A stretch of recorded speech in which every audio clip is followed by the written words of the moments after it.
আমার আজকের টপিক ছোট্ট ঘোরাঘুরি বড় শান্তি। সেদিন ছিল সোমবার। মনটা কেমন যেন অজানা কারণে একটু খারাপ লাগছিল।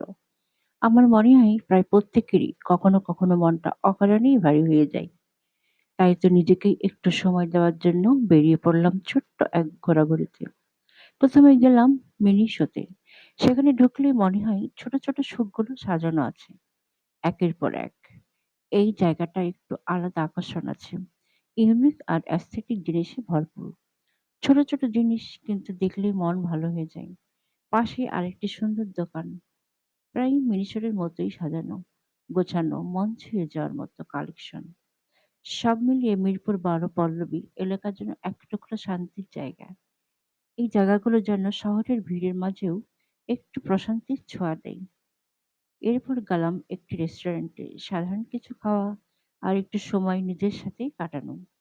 কোনো বড় আয়োজন না, তবুও এই ছোট ছোট মুহূর্তগুলোই মনকে হালকা করে দেয়, এনে দেয় অদ্ভুত এক শান্তি।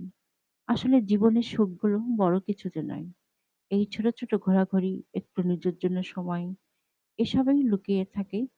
কারণ মানসিক শান্তি মানেই শারীরিক সুস্থতা। নিজেকে ভালো রাখতে হলে মাঝে মাঝে নিজের জন্য একটু সময় বের করতেই হবে।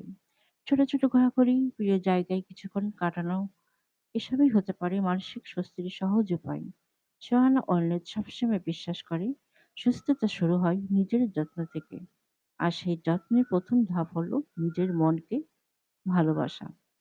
তাই ব্যস্ততার মাঝেও নিজেকে একটু সময় দিন। ভালো থাকুন, সুস্থ থাকুন। বাংলাদেশি ব্লগার সোহানা অর্নেজ। Thanks for watching.